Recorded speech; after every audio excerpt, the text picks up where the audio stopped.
La arquitectura como símbolo de dominio nos ha dejado un fascinante legado patrimonial en cada momento de la historia.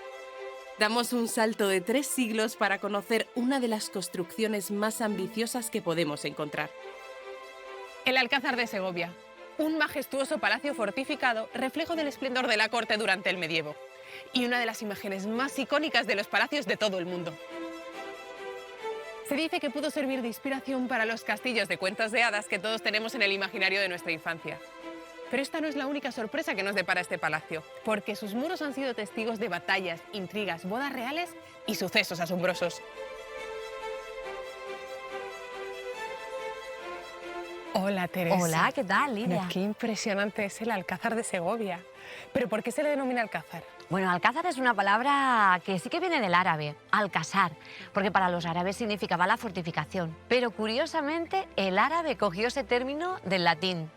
Entonces vendría de casar, de castro o castrum, porque siempre era un lugar muy seguro, de un campamento incluso militar. Pero lo que pasa es que en España, cuando hablamos de alcázares, que los hay bellísimos, entonces ya siempre hacemos referencia a un palacio que lo han utilizado reyes, príncipes o nobles, o un lugar muy fortificado. Y en este caso, este alcázar reúne los dos términos. Otra cosa que es impactante es el foso. ¿Qué altura tiene esto? Esto tiene 26 metros, pero se pueden apreciar esas puertas tan curiosas, que antes el castillo tenía ese nivel. Esa es la puerta de entrada. Y hubo un momento en que aquí había animales, según En la tengo época de entendido. Enrique IV tenía osos, y no era una excepción, porque muchos palacios tenían animales. Era un símbolo de prestigio, de regalos de otros reyes, era para poder admirarlos. Y además del foso también es muy llamativa la torre de Juan II. Esta torre que vemos tan espléndida, tan alta y tan hermosa, al principio era la mitad de alta, la mitad de ancha, y era la entrada, era una torre puerta. Y hasta que en el siglo XVI el rey Felipe II nos coloca estos tejados tan espléndidos de pizarra, con ese aire tan a la flamenca. Además de esta torre que da a la ciudad, venía a ser como un estandarte donde se desplegaba toda una simbología. Las granadas, nos podemos fijar que la fruta en sí está culminada por una corona, entonces viene a ser el reino, con su corona, la soberanía, la potestad, y dentro están todos los granitos que serían los súbditos. ¿Nos atrevemos a subir los 80 metros de la torre? Claro que sí, si somos valientes. ¡Vamos! El Alcázar de Segovia es, en palabras del arquitecto Chueca Goitia, un caso único en nuestra historia de la arquitectura, castillo roquero en verdad y residencia real. Aunque su origen se remonta al siglo XII, la mayor parte de la construcción se realizó en la primera mitad del siglo XV. Un gran incendio en 1862 obligó a reconstruirlo casi en su totalidad. Volamos hasta su torre del homenaje, el espacio fortificado donde residía el noble con su familia. Por su ubicación, además, es una de las fortalezas más impresionantes de Europa. Imaginemos este cerro en pleno medievo. Llegamos hasta su torre de Juan II. Sus 80 metros de altura lo convierten en un auténtico rascacielos medieval. Uno de los mejores ejemplos del gótico civil en España.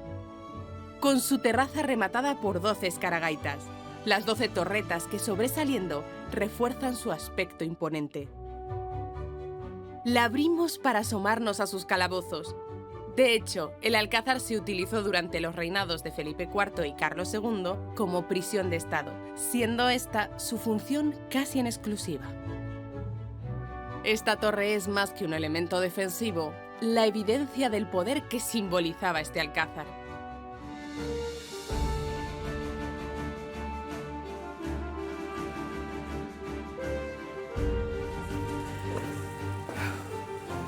Subir cuesta, pero ha merecido la pena. Es impresionante la vista de Segovia desde aquí. Es una llamada a la ciudad. Aquí está el poder, aquí están los reyes que gobiernan y ahí están los súbditos. Esta torre incluso no tiene ni siquiera tejados, sino que resalta también las 12 escaraguaitas, así se pueden ver desde la lejanía. Y es ahí donde está el poder, en el Alcázar de Segovia, con su estandarte, con sus piñas, con sus escamas, con todo su poderío, y que además sabían que aquí había una prisión de Estado. Y aquí ocurrieron hechos históricos llamativos, ¿no? Como la boda de Felipe II con Ana de Austria. Cuando se casó, sí tuvo que mandar arreglar toda la plaza, la que vemos a la entrada. Ya se hizo en el siglo XVI. Entonces lo allanó todo, ya lo despejó, porque antes había la catedral antigua, el barrio de los canónigos, el palacio del obispo. Era como unos vericuetos de callejuelas. Pero ya decidieron hacer una gran explanada para lucir mejor y para que pasara la comitiva de Felipe II y Ana de Austria. Y ahora que hemos llegado a lo más alto, ¿podemos ir hacia abajo? Claro que sí, vamos.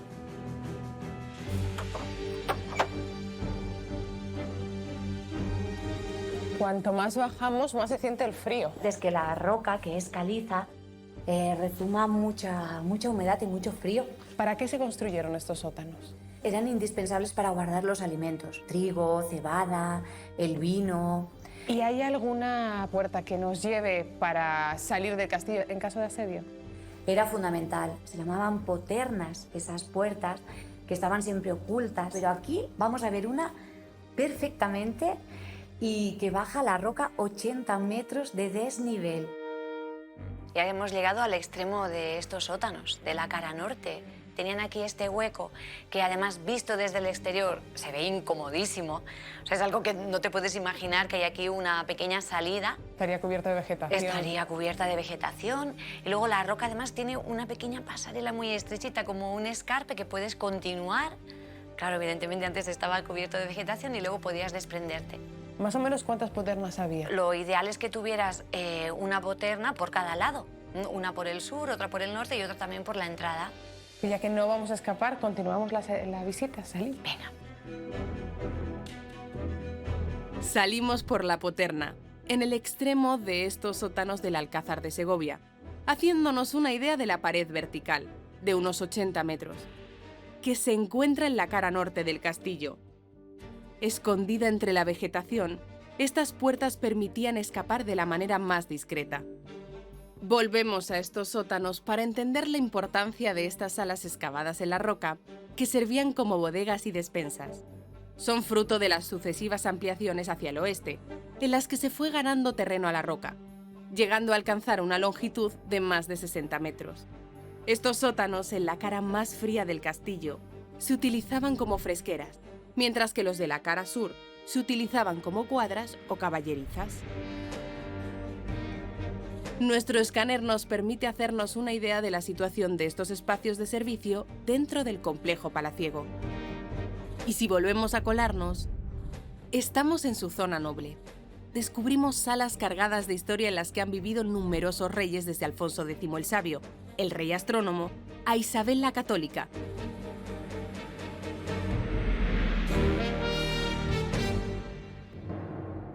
En este alcázar, en el año 1475 se firmó la Concordia de Segovia, el pacto que firmaron los reyes católicos por el que se establecía el papel que debía jugar Fernando el Católico en el Reino de Castilla. Se trata de un pacto político crucial entre castellanos y aragoneses. Hola, Eduardo. ¿Cómo estás? Maravillosamente bien. Sí, ¿no? En este Salón del Solio. Increíble, ¿verdad? Aquí se hacían audiencias públicas, ¿verdad? Pero también se administraba justicia. De hecho, era la propia Isabel la Católica la que ejercía esa justicia. Lógicamente jugaba en casa. En salas como esta es donde ejercían ese poder político que correspondía directamente a la reina Isabel. Claro, porque la Concordia de Segovia, en definitiva, lo que está es poniéndole un poco de coto a Fernando el Católico, ¿verdad? Pues indudablemente. Como extranjero había que limitar su poder, pero también hay que tener en cuenta que él, como rey de Aragón, él va a intentar siempre usurpar el poder o el ejercicio del poder de la reina Isabel en ese territorio. Y efectivamente, si te das cuenta, tenemos el mote del escudo de Fernando el Católico, no de la reina Isabel. Esto que la gente tiene que saberlo. Eso es, sí, que ese tanto monta no es algo de ambos. No, es el mote del escudo heráldico del rey Fernando el Católico. Es decir, que no importa lo que hagas para conseguir tus objetivos, básicamente es esto, ¿no? Que es un principio político esencial en el Renacimiento. El fin justifica los medios, ¿verdad? Aquí, por ejemplo, donde estamos, es casi seguro que estuviese Cristóbal Colón. Cristóbal Colón, en su persecución de los reyes católicos, una vez que volvió de América de su último viaje, intentando conseguir ejecutar aquellos privilegios que había conseguido en las capitulaciones de Santa Fe y que le llevaron a seguir a los reyes católicos por todos los centros de poder donde ellos se movieron hasta el día en que murió, ¿no?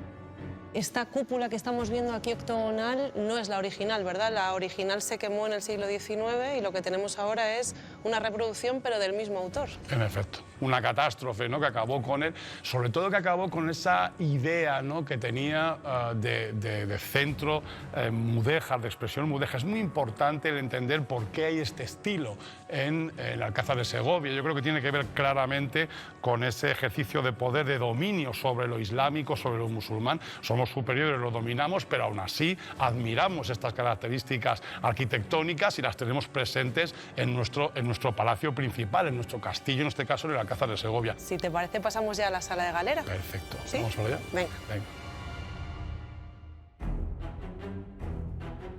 Conozcamos ahora las estancias nobles del Alcázar de Segovia a través de sus techumbres. Una sucesión de salones góticos con fastuosa decoración mudéjar. Partimos de la Sala del Solio, o del Trono, porque en ella se conserva el de Alfonso XIII y Victoria Eugenia. A continuación, la Sala de la Galera. Su fastuoso artesonado, que se perdió en el incendio de 1862, ha sido recientemente recuperado siguiendo unos grabados de 1844. Y al fondo de esta sala, el gran mural que simboliza el momento en el que la princesa Isabel de Castilla sale camino de su coronación como reina. Y comunicada con esta, la Sala de las Viñas, que debe su nombre a la peculiar decoración de su artesonado con 392 motivos que se asemejan a esta fruta. Para llegar a la Sala de Reyes, donde aparece el rico artesonado de hexágonos y rombos. Así, llegamos a la Sala del Cordón y al minúsculo camarín de la reina, desde el que se accede a la capilla donde se celebró la misa de velaciones de la boda de Felipe II con Ana de Austria. Y si volvemos para ver estas mismas estancias desde arriba, apreciamos sus frisos, como las 52 tallas sedentes de reyes, desde Don Pelayo a Juana I de Castilla. O un friso gótico mudéjar, para acabar de nuevo en la Sala de Ajimeces, llamada así por las ventanas geminadas que daban luz al primitivo palacio. Bueno, Eduardo, ahora estamos en la Sala de Galera. Sí. Que su nombre entiendo de dónde puede venir, ¿no? Evidentemente, del cierre que tiene esta sala espectacular, ¿no? Con esa artesa, ese artesonado, ¿no?, tan típico y tradicional del estilo mudéjar, ¿no? Que da la sensación de que estás en un barco que han dado la vuelta, ¿no?, al barco en sí, estar justo debajo, ¿no? ¿Y cuál era el uso de este espacio? Teniendo al fondo la Sala del Solio, es más que evidente que son salas de espera. Lo llamo yo salas del orgullo del príncipe, ¿no? Entonces hay una serie de salas cada vez más pequeñas, sobre todo engalanadas con símbolos de poder, para que tú entiendas dónde vas a entrar, para que finalmente accedieras a la presencia de los monarcas. ¿Y esos símbolos de poder a los que te refieres, aquí donde los podemos ver de manera más clara? Pues básicamente, por un lado, mira, está claro en el friso que tienes lleno de escudos asociados al linaje de los reyes, ¿no? Toda la leyenda que tienes acerca de los grandes éxitos, del triunfo, de la llegada al poder y de la consolidación del mismo por parte de estos monarcas. Y, por supuesto, al oropel que ves en la bóveda, ¿no?, que esto no lo tiene nadie en su casa, nada más que un rey muy poderoso, ¿verdad? Desde luego. Oye, yo me estaba fijando justo en este paramento que parece más de exterior que de interior, ¿no? Sorprendente, ¿verdad? Sí, Dices, además una fachada. O sea, es que hasta aquí llegaba el Palacio Real. Y luego, posteriormente, ya en el siglo XV y XVI, se va añadiendo esta zona de aquí, ¿no? Se llama la atención porque tienes trocitos de metal, ¿lo ves? Sí. Y dices tú, bueno, ¿y esto qué es, no? Pues es la escoria del metal, de la fundición que se ponía para rematar la decoración típica tradicional de los edificios segovianos, que es el esgrafiado segoviano. Pues nada, si te parece, pasamos a la Sala de los Reyes. Encantado. Vamos allá. ¿Dónde nos encontramos ahora? Ahora estamos en los desvanes, estamos bajo cubierta. Son enormes. Tenemos aquí los pinos de Balsaín. Son unos pinos que pueden llegar a 30 metros de altura. Entonces Felipe II se dio cuenta que Segovia era muy buena zona para iniciar un proyecto de innovación arquitectónica. Al ser tan largos los troncos, pues permitían hacer estas cubiertas con una caída de agua impresionante, a la flamenca. Así que aquí tenemos un germen de algo que luego será muy importante en la arquitectura española, en la arquitectura de los Austrias. Volamos a través de las vigas de este desván, ensambladas con la innovadora técnica de cola de Milano para asegurar una unión más robusta de las piezas estructurales. Desvanes y bajo cubiertas rematados con pizarra segoviana, que con sus tejados a dos aguas confieren su imagen más característica a este monumento. Todas las cubiertas de este alcázar tuvieron que ser reconstruidas tras el incendio del 6 de marzo de 1862, motivo por el cual, ese día de cada año, los bomberos de Segovia realizan un simulacro de incendio. Volamos hasta el patio de armas de estilo herreriano, también consecuencia de las ampliaciones de Felipe II. En él confluyen los principales salones del palacio que dan a la vertiente norte, al río Eresma. También encontramos las ventanas dobles o ajimeces que daban a este lado del primitivo alcázar del siglo XII. Y si continuamos, salimos al segundo patio del alcázar, al del reloj. En sus muros vemos una muestra del esgrafiado segoviano, una técnica decorativa de influencia mudéjar que decora prácticamente todas las paredes de la fortaleza.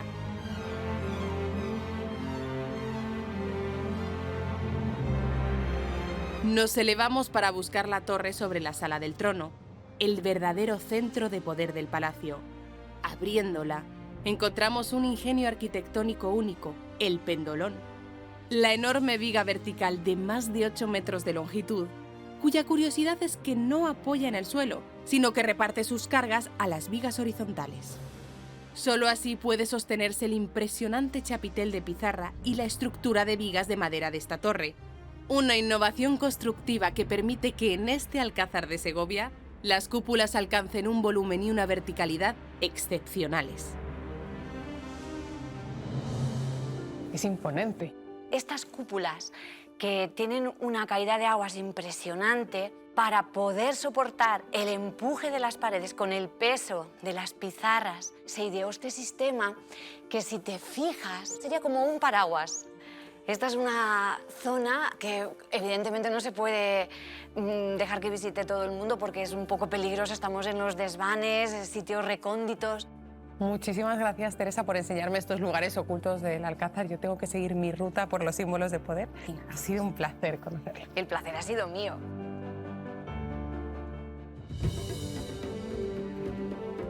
Bueno, y ahora estamos entrando probablemente en la sala donde más se representa el poder en todo el Alcázar, ¿verdad? Sala de los Reyes. Y se llama la Sala de los Reyes, precisamente por este friso, ¿verdad?, en el que están representados el linaje de los Reyes de Castilla, básicamente. Sí, bueno, el primero que empieza a hacer esto es el que tiene la idea de decir, bueno, voy a plantar mi linaje en una sala donde todo el mundo, donde voy a recibir a la gente, ¿no? Es Alfonso X el Sabio. Él descendía de una profunda línea familiar que llegaba hasta don Pelayo, que había sido rey luchando y defendiendo el cristianismo frente a los musulmanes. Esa es la leyenda o la idea, digamos, política que subyace detrás de todo esto.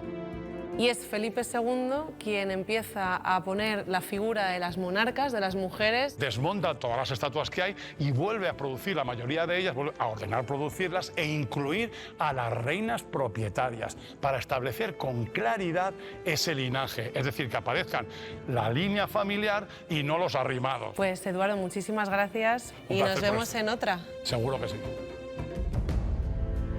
Bueno, dejamos atrás uno de los símbolos de poder más admirados de nuestra historia. Sí, es como un palacio de cuento, ¿eh? Sí. Bueno, pero todavía nos queda por visitar uno de los monumentos más imponentes de España. Y de Europa.